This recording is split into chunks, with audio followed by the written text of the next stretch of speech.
meeting. Do I have a motion to approve those minutes? I'll make the motion. Stephanie, do I have a second? I'll second. Albert. Albert? All in favor? Aye. Any opposed? Great. Chair, I'll just note, I think the attendance was mixed up on that one. I was at that meeting by that. You weren't at that meeting? I was at the meeting, and I think I said I wasn't, but that's I fine. think Jim wasn't at the meeting. Wasn't he on vacation? Yeah, I think Jim was not there yet. Yeah, I think we got swapped. Don't worry about it. But Well, let's make that change and put you there and Jim not there. thanks. Thank you, Dasha. Moving on to the second item, Executive Director's Report.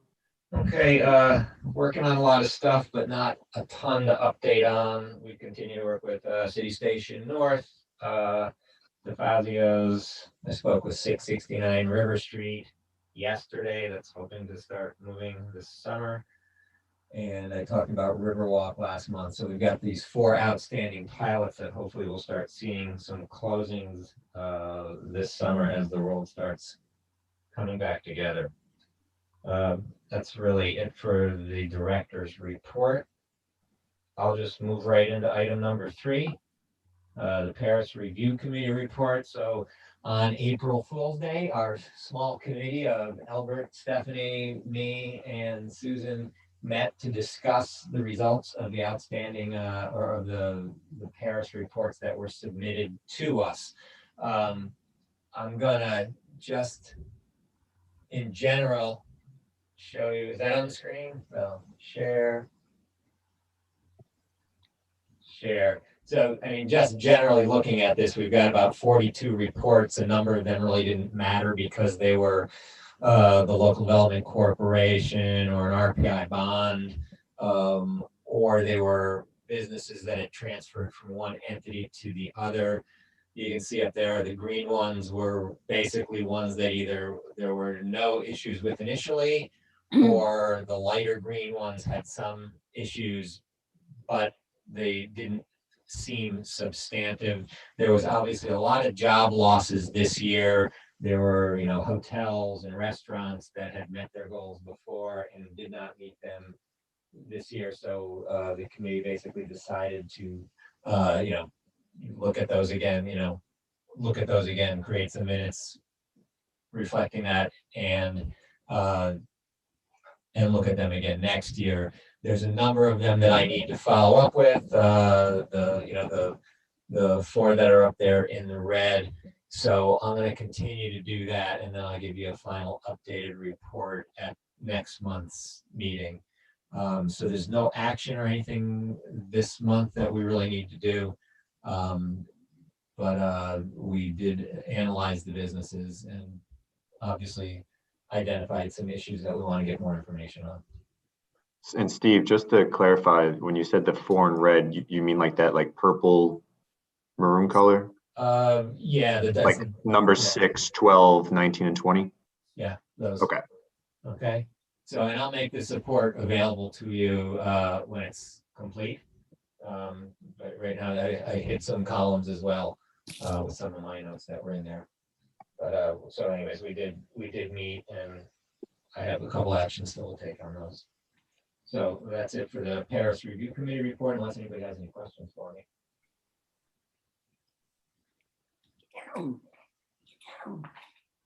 Okay.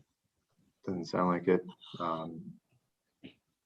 Any new business or old business you want to discuss, Steve? Well, we could jump down ahead on the governance committee. I did want to talk about that. So I sent out the governance committee's what's it called?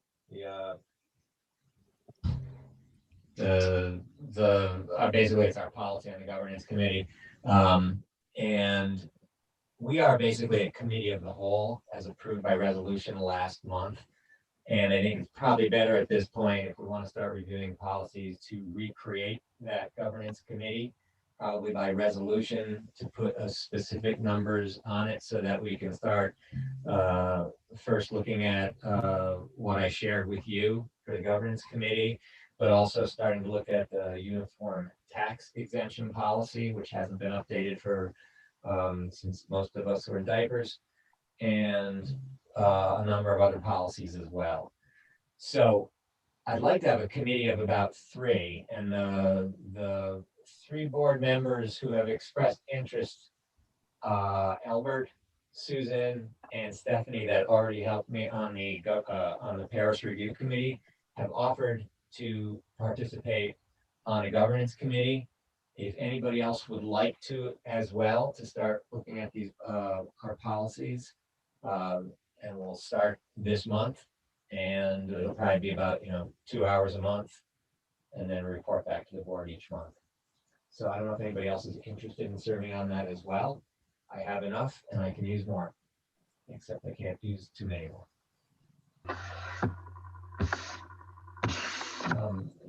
And I'll ask Justin Miller, probably, can we just do this by resolution of the board to amend the governance committee to be a committee of 3? I mean, we probably should have it written down, but, or we could do it at next month's meeting. What's the best way to do that? I defer to you. It could be accomplished today if there are board members that want to volunteer or have a nominated slate agreed to today by resolution. They would step into the shoes of the committee of the whole and then undertake the affairs of the governance committee. So you can do it today as long as you got 3 that are willing to step up, and congratulations, and we're sorry, but however you want to do it. Okay, and we do have 3. So I guess I'll hand that back to Justin Nadu to see if there's somebody would like to make a motion to amend the governance committee to consist of Stephanie Fitch, Albert Watson, and Susan Farrell. Okay. Does anyone have any questions for Steve regarding this committee or anything before I call for a motion? All right. So do we have a motion to approve the amendment to the resolution of the governance committee that will consist of Stephanie, Albert, and Susan? I'll make that motion. Anasha, do we have a second? Yeah, I'll second. Great. Any further discussion for Steve or Justin Miller? Great. Let's see. All in favor? Aye. Aye. Any opposed? Any abstentions? Great. The amendment to the resolution is approved. Congratulations to you 3 and me. All right. All right. Anything else you want to add, Steve, to old and new business before we move on? Just that we're going to do that again at the CRC. Chair, No. Yes. All good. I have a question about, I guess it's old business. Okay. Do we have any updates on our request to the state on bylaws change or That's structure change? uh, Relevant to the CRC discussion later. yeah, and we'll talk about that a little bit under new business. So it is moving forward. It's with the state, and I'm going to so maybe on that note, we'll just go right into, since I have no old business, go right into new business, and I'll let Justin talk about the RPI bond, which we're going to talk about in the CRC meeting, but what that means for the IDA. Great. Sure. And timely question, Anasha. So thank you. Later in today's meeting, we have the CRC meeting, primarily dealing with a refunding bond issuance for the benefit of RPI. There's a $25 million bond series from 2002 that remains outstanding that will be refunded through the CRC, which is generally good news. It's good for RPI, and they continue to restack their finances. So that's generally a good positive move. But for purposes of background, for a lot of the IDA board members that are new and CRC board members that are new, And historically, all IDAs in New York State until 2012 had within their enabling statute a dissolution provision that said if all of your bonds and notes are retired or paid off, you are dissolved and all of your assets become assets of your benefited municipality. So in this case, it means that the IDA would dissolve and all of your assets would become assets of the city, which is not necessarily a great thing, given you have many pilots, you have affairs, business, all kinds of stuff going on. So it's an existential threat, if you will.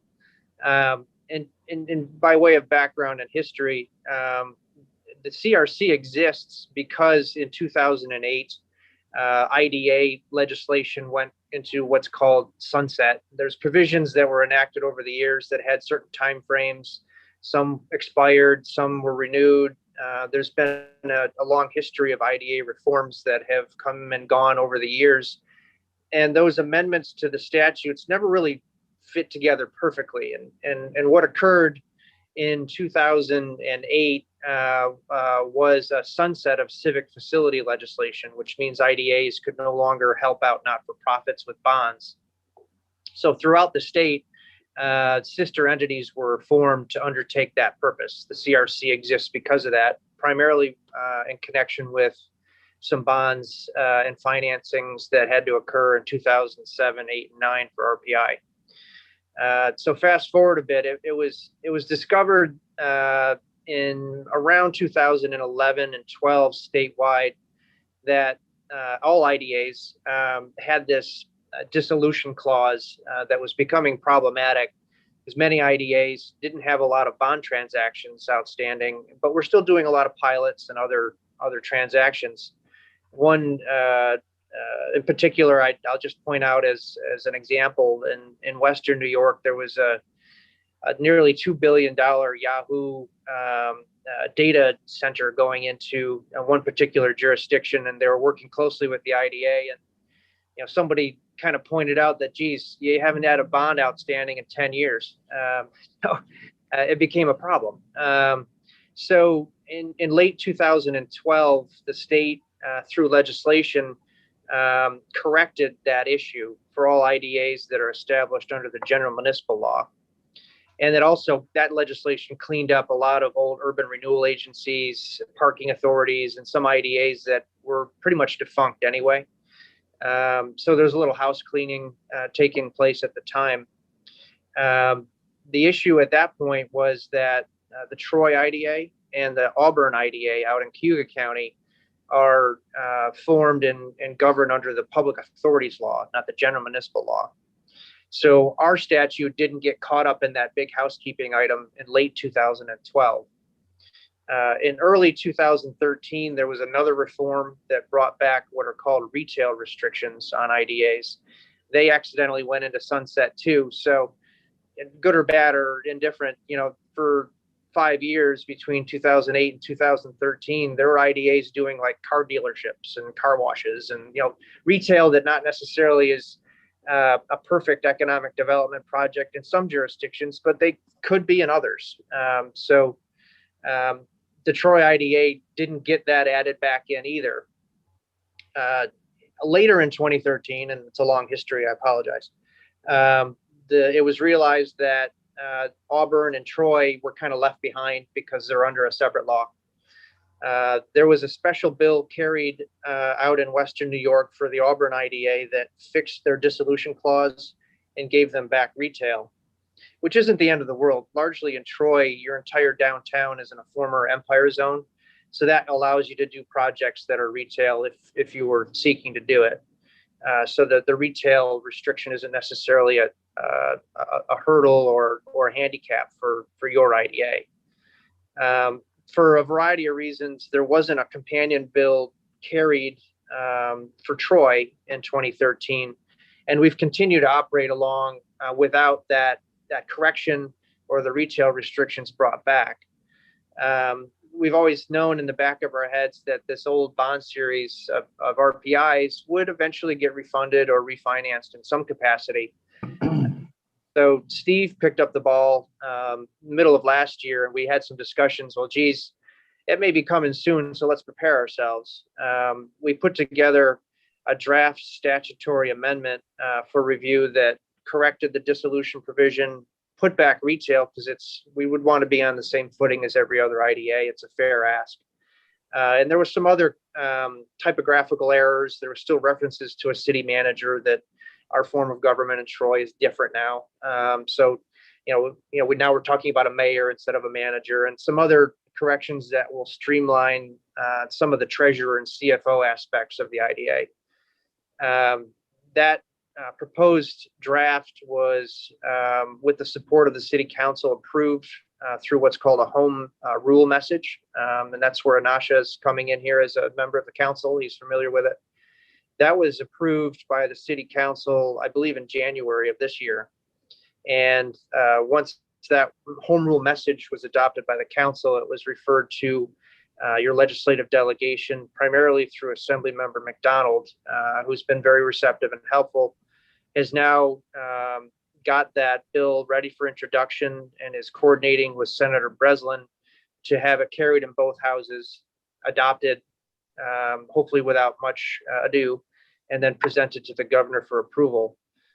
These local items are typically taken up in the kind of the waning hours of legislative session. The budget's now behind us, and now the legislature, through usually about June, when they wind up their session, start to take on and consider and approve local items like this one. We would expect that in the June range, that this would be adopted and signed by the governor and become effective, shortly thereafter. What we're seeing now, and we'll, take this up for the initial step with the CRC later this morning, is the RPI refunding and refinance may occur in early June, and the session may go into later June. So we have a potential issue where we need to perhaps have a Band-Aid or a bootstrap, if you will.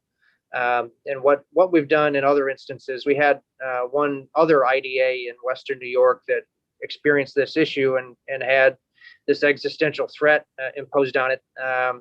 We put together what we called a preservation bond. They had much like yourselves, they had a sister entity, a CRC that had cash and had the ability to make a loan or a grant.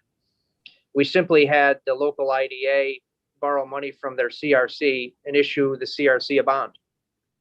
It doesn't have to be tax exempt or anything complicated. It's simply a note or a bond that remains outstanding while we wait for this corrective legislation to go into effect. So as we look at the legislation moving through its channels in the legislature, and we are going to be working with RPI and their over the course of the next month, we'll have a better sense of timing. But what we're seeing most likely is that at the May meeting cycle, we'll be bringing resolutions and authorizations for the CRC and the IDA to put together this preservation bond. And it might be like a $5,000 loan. It doesn't have to be substantial.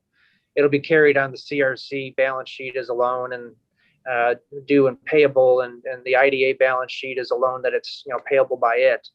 And simply after we have this legislation go into effect, we would unwind it and move on and not have this concern in the future. So it's a long story. I apologize, but it gives you enough background to understand where we're at right now and explain a little bit in advance the resolutions and materials we may bring to you at the next set of board meetings. Okay, thanks, Justin. Anyone got any questions for Justin? No, thanks, Justin. Yeah. So just so I understand, so it sounds like we're at a point right now where we're waiting to see what happens during those May meetings. Yeah, if the legislation, if just in terms of timing and mechanics, if the legislature looks like it's heading into a mid-June or a late June closure of their session, and our local item is still kind of caught up and waiting, and we have a sense that the RPI refinance and refunding is going to occur in early June, we're going to adopt resolutions in May to authorize this bond issuance so it can be outstanding, just to protect ourselves. So we don't have, it could be months or a few weeks. We don't know exactly when the legislation will be effective. So we'll put this preservation bond in place just as a protective item, and then keep the IDA alive, if you will. So Yeah, I would say expect it because we still have to wait for the governor to sign it after that. So we may as well just have this in place. It's only 3 weeks away, 4 weeks away for the next meeting. Gotcha. Okay. I don't believe that's an action that needs a motion to approve. I think it was just for informational purposes. So if anyone, before we move on to the next item, does anyone have any comments, questions for Justin or Steve?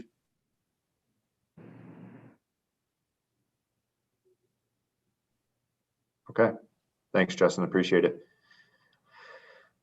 All right. Moving on to the next item is our financials. Mary Ellen?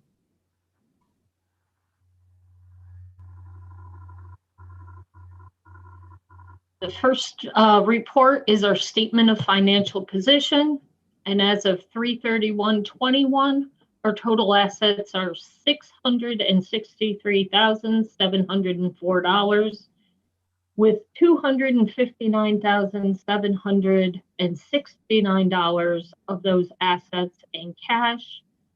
Our liabilities are at $233,113, leaving us with a fund balance of $430,591. There's no real changes to this report.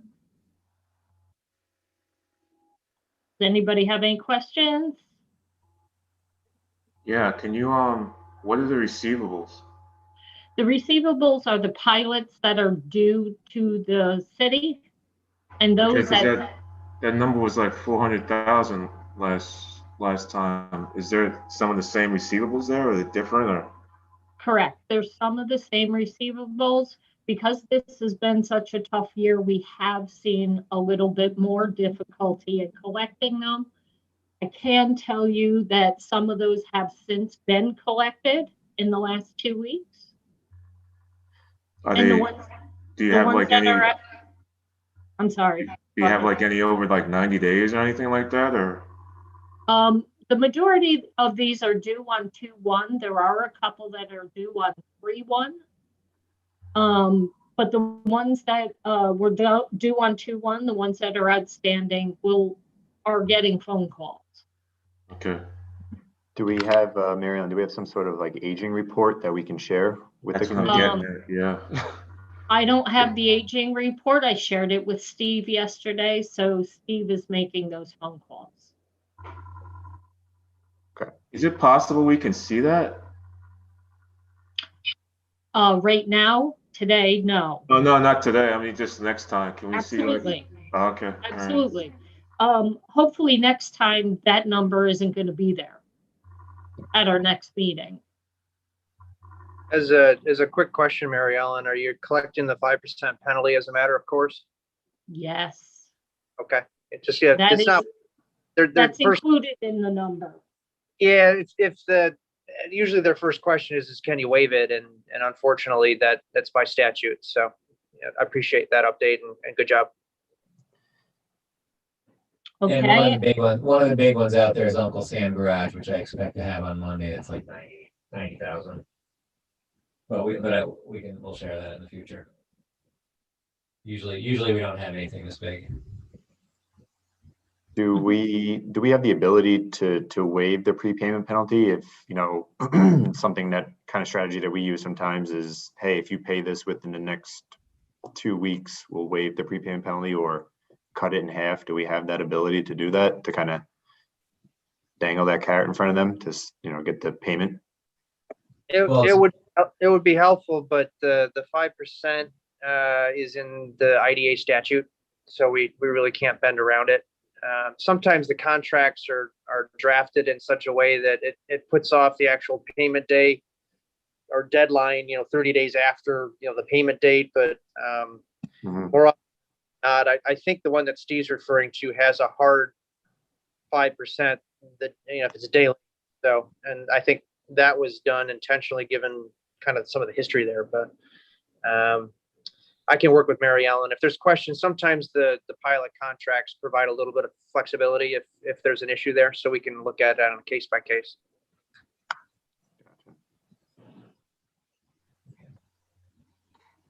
Okay, so the next report is a statement of activities versus the budget.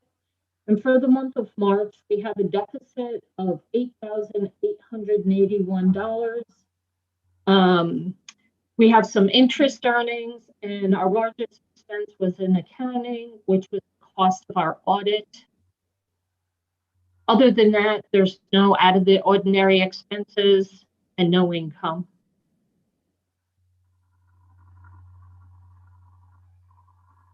Great. Anyone have any questions for Mary Ellen? I guess the only request that we may have is, well, that we do have is, circulate that aging report or some sort of report showing, what pilots are past due and the amounts. Mhm. Great. Anyone have any questions for Mary Ellen regarding the financials? All right. Do we have a motion to approve the financials? Motion. Jim, do we have a I'll second? second. I'll second, Sue. Susan? All in favor? Aye. Any opposed? Great. Thanks, Mary Ellen. All right. If there's no further discussion, I'll ask for a motion to adjourn the IDA meeting. Make a Motion. motion. Stephanie, do I have a second? I'll second it. All right, Jim. Any Geez, opposed? I'm All sorry. right, we're You can tell I have a adjourned. very busy day. I'm sorry. No, you're fine. We're adjourned. Okay. Are we able to jump right into the CRC? Yep, let's do that. Great. Okay. It is April 16th, 2021. Calling to order the CRC meeting today. First item on the agenda is the approval of the minutes from the March 26th, 2021 board meeting. Do I have a motion to approve those minutes? Do we have the same issue there on attendance, Anasha? I'm not looking at them right now. Okay. Yeah. Yep. So Jim was they not should be- there, but Anasha was. Yeah, so Anasha was, Jim wasn't, so they should be amended to reflect that. So there Great. would be a motion to amend the minutes adopt the minutes as amended. All right. Do we have that motion to adopt that change and a motion to approve the minutes from that March 26, 2021 meeting? I'll make the motion, Sue. Sue, do we have a second? Second. All in favor? Aye. Aye. Aye. Any opposed? Great. All right. Item number 2 is regarding the RPI bond. I know we went over in the last meeting, but Steve or Justin, I'll you want defer to to summarize Justin. that?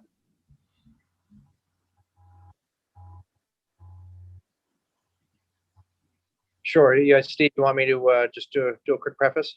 Sure.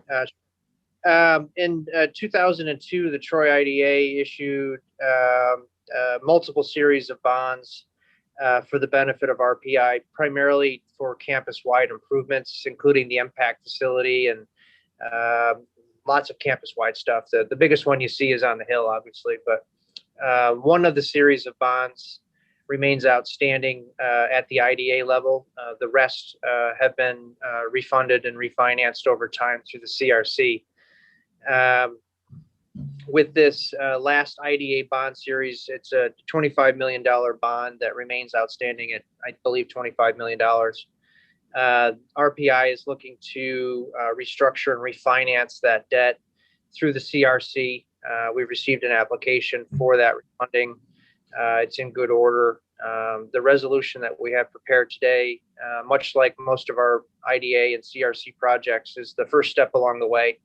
It accepts the application and authorizes the conduct of what's called a TEFRA hearing that we anticipate holding in conjunction with the May CRC meeting, after which we would be in a position to adopt a bond resolution, which is the final step on the road. we understand that RPI may be interested in closing that transaction as early as early June. So a May adoption of the bond resolution will facilitate that transaction closing along that schedule. We talked a little bit earlier about the IDA stuff that goes along with that. So as a companion to our May meeting, we may have that preservation bond activity to address as well. But I think Steve invited Sue Proskin from RPI to join. If there's any questions from the board or any other information needed, either Steve or Sue can jump in and address those.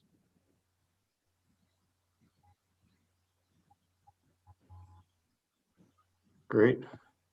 Does anyone have any questions for Justin regarding the RPI bond?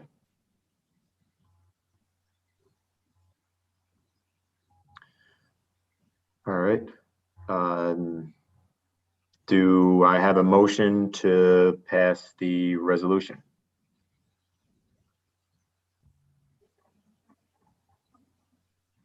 I'll make the motion. Stephanie? Stephanie, do we have a second? Second. Menashe. Any further discussion or questions for Justin Miller regarding this? All right. All in favor? Aye. Aye. Any opposed? Any abstain? Great, the resolution is passed. Thanks, Justin, appreciate it. All right, Steve, moving on to the executive director's report. Okay, there were two sponsorships I failed to mention. And I just say thank you, Susan, for joining us, by the way. And if you want to leave now, you're welcome to, or you can stay, whatever you want. Thank you. Good to see you all. At the last meeting, I failed to mention there were two sponsorships that I would like the CRC to take part in. One of them I emailed you on March 29th, and it was for the BID's annual SAMI Awards. And obviously the BID's been impacted a lot by by COVID and their inability to raise funds through events in the city, as well as even their SAMI Awards, which is usually an in-person event that was free for everybody this year. So we were a sponsor of that. I announced we got recognition there throughout the event, and I presented an award to the Spirit of the SAMI to TAP Barb Nelson. The event was very good, and so it was $1,500 that I put towards that as a sponsorship. The other one I would like to do, and it's later this month, is the Sustainable Futures Conference, which will be held April 27th to April 30th. Hopefully you can see that. This is a $2,500 sponsorship. Reef Larson is starting up a local not-for-profit. He's been doing some really well-attended events on sustainability. If you can see on this, so here's the sponsors that are included. Can you see this? Yes. Okay. So actually, I need to change this one to Troy, New York Capital Resource Corporation, but you can see some pretty prominent sponsors on there. And then did that screen just change when I did that? It did. Okay, and keynote speakers, Basil Sagos, former DEC commissioner, Assemblywoman Fahey, Carmen Basile from CDTA, Shirley Jackson. So there's some pretty good quality speakers on this as well. So it's $2,500. I'd like to do that. And while that's a remote event this year, next year that will be an in-person event that should be in Troy. Stop share. So I don't know if anybody has any questions on that for me. And hearing none and seeing none, I'm gonna do that sponsorship. And then I guess, Justin, that would move us back into item 4, governance committee, which is exactly the same discussion we had at the IDA meeting. I'd like to get a motion to amend our governance committee to be 3 members, including Elbert Watson, Stephanie Fitch, and Susan Farrell. And we will start reviewing the policies of the of the Capital Resource Corporation. And again, if anybody else wants to join on, you are welcome to join on and participate as long as I have less than 5 members, we're okay. Great. So then I'll call for a motion to amend the governance committee to consist of Stephanie, Albert, and Susan. Do we have a motion to approve that? Motion. Josh, do we have a second? Second. I'll give it to Jim. Is there any further discussion regarding this governance committee? Any questions for Steve? All right, all in favor? Aye. Any opposed? Any abstentions? The resolution passes. Thanks, everybody. All right, Mary Ellen, next item is the financials. Okay, the first statement is the statement of financial position. Our total assets are $559,333, all of which are in cash, and $559,333 as our fund balance. There's no changes to this statement. For the month of March, we have a deficit of $10,731 due to the payment of the audit and $6,500 to Chazen as part of the Riverfront Trail project.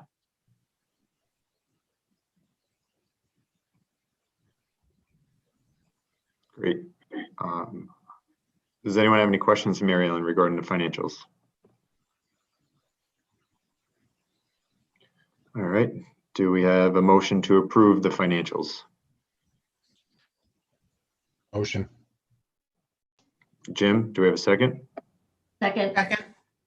Stephanie? All in favor? Aye. Aye. Any opposed? Great. Steve, any new or old business you'd like to discuss? I guess I have new and old business in one. When Heidi was the executive director, she sat with a number of you working on a policy for grants. And I know Tina was one of those people. I'm wondering if anybody else here was part of that committee. I was part of that committee. You were, okay. That's something I want to start revisiting as well. So probably next month, look with the IDA and the CRC about repopulating the finance committee as well. Especially with the CRC, I've got people coming out of the woodwork now looking for funding for everything. So I think we need to have something in place before we adopt our budget in October or even before that. Other than that would be it right now. Great. Anyone have any questions for Steve regarding new or old business? All right. I think that's it then. Do we have a motion to adjourn the CRC meeting? Motion. Jim, do we Second. have a second? Susan, sounded Second. like? Great. Yes. All in favor? Aye. Aye. Any opposed? Aye. Somebody opposed or? I think it was a buy. Oh, a bye. I'm sorry. I thought I heard aye. All right, we're adjourned. All right, thank you. Thanks, everybody. See you guys. Take care, everybody. Enjoy.